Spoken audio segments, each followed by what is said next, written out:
Ooh, I don't think having Renegade and myself ringside added anything to it, if you want to know the truth. Mm-hmm.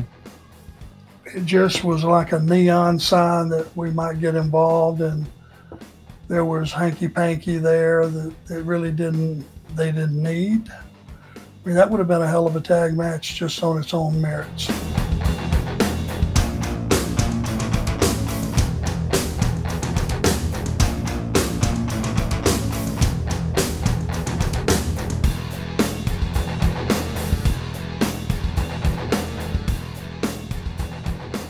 Actually, I'm coming back to you, Darren, because if I don't, I'll never get to your super chat.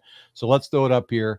He had a statement that he made. He said, Paul can attest that here in Wilkes County, when my power was out, I was in the dark texting him about how it would affect Arn and the Arn show.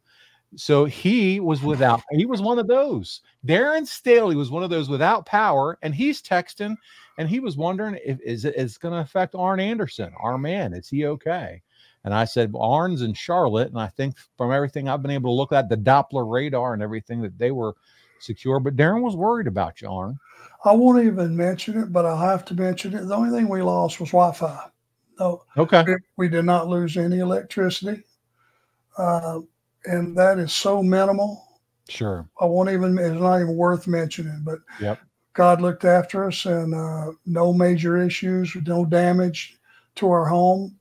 We had electricity the whole time, so good deal. Darren, there you go. We want to make sure. Let's talk about the top line creative here in May of 1995, because we're gearing up for Slamboree. That's the big event. The main event's going to be huge, Arn. Flair and Vader with you in their corner, facing Hogan and Savage, who had the Renegade with them. And it felt like a dream match, right? It's the story's been building for a while now. Do you think the company had done a good job, if you can recall, all these years ago? Do you think they did a good job setting up this match? And is there anything that you would have changed or done differently? I don't think having Renegade and myself ringside added anything to it, if you want to know the truth. Mm-hmm. It just was like a neon sign that we might get involved, and there was hanky panky there that they didn't need. I mean, that would have been a hell of a tag match just on its own merits. It would have, and and like you said, you're kind of like add-ons, just add-ons standing outside of the ring. And now I'm kind of curious that your thoughts. What do you think about Flair getting involved in this Vader Hogan storyline? Because I'm of the thought, and I'm curious. I'm going to throw this out to the fans. What do you guys think? Do you think that WCW did the most of what they could in terms of a Vader Hogan feud? It feels like now we're here. We're entering, Ric Flair back into the mix already.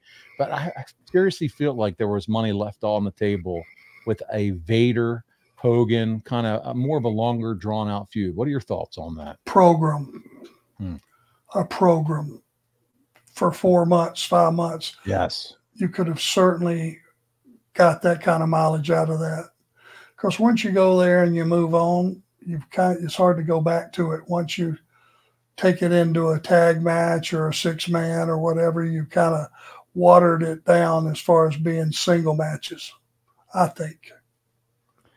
I want to hear from our folks in the chat. What do you think? Vader, Hogan, do you wish you could have seen more between the two?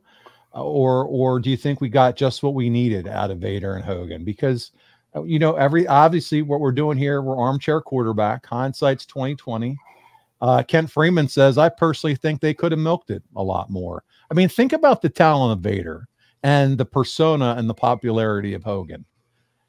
This was like a perfect built 80s big man always. That's what WWE drew house show money on, that big man versus, Hogan, whether it was Andre, whether it was John Studd, whether it was, when they brought in Big Boss Man when he came in. Darren Staley says, for me, meh. Not him, not necessarily into it. But you got to think, especially Vader also brought a different element, Arn. He could do moonsaults. He was an athletic big man as well. Oh, yeah. Yeah. And it was, I just remember it, even though I was in awe of the athletic ability that he had for a guy that size. I didn't necessarily agree with him working that style. Hmm. That was a style meant for smaller guys, the Rey Mysterios of the world. You know, if you're going to stand up on the top rope and do a whatever it's called and flip and land on top of somebody, feels like to me it should be a smaller guy that needs that momentum to knock down a bigger guy. Should be the psychology that goes into that, if that makes any sense. Big guys like that feel like they need to hit a moonsault or whatever. It just, I don't know. It was hard for me to grasp that, even though it was impressive and incredible to watch. And my God, how does a 450-pound guy do that? Still, psychology-wise, who knows? I know, and I understand exactly what you're saying there, psychology-wise. I'm just on the fence too, because I feel like as a fan, there's still that, holy shit, can you believe that big man can do that type of stuff? And him kind of being almost like one of the first guys that size to be able to do that. And I guess that's probably why, you know, how they sold the Vader character. No one else could do what he could do. You know, and just skipping ahead to another guy, it's a similar example of the way I felt when Big Show came along as the Giant. That guy almost immediately could drop kick off the top rope. Now, was that something phenomenal to see in practice? Yes. But I also told him, and he will tell you, what are you doing? Why would a giant need to come off the top? Don't do that. You're making yourself smaller almost, right? It's like you don't need your full body weight to mow a man down. You need to stay on your feet and just destroy everything and everybody that gets in your way. Got it. And he quit because I saw the potential of him getting injured, him injuring somebody, and it just didn't fit a giant. You wouldn't see Andre drop kicking off the top. You know, it's just one of those things. You wouldn't see Kane. You wouldn't see Undertaker. The big guys in the business, you know, just me, it was just hard to grasp. Yeah, they'd certainly, like Kane, Undertaker, they would certainly do some athletic type things. But to your point, when your name is the Giant, and especially our last recollection of a giant was Andre. Andre carried himself like the Giant, physically imposing. And if you start drawing, again, I think it goes back to it just makes you feel smaller than what you are. You want to carry yourself as a giant versus, you know, trying to do double drop kicks like Ricky Morton and Robert Gibson. That's not a good for your brand. Well, Big Show, you know, getting off subject a little bit, but he could do a nip up, for God's sakes. Unreal. Well, if the Giant's doing that, what does that leave for the small guys? Oh, that's a good point too. Yeah.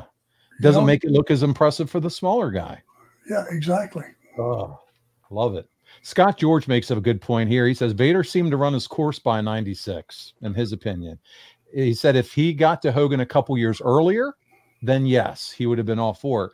And remember those early 90s with some of the clashes, and we've talked about it, well documented here on the show that he had with Sting.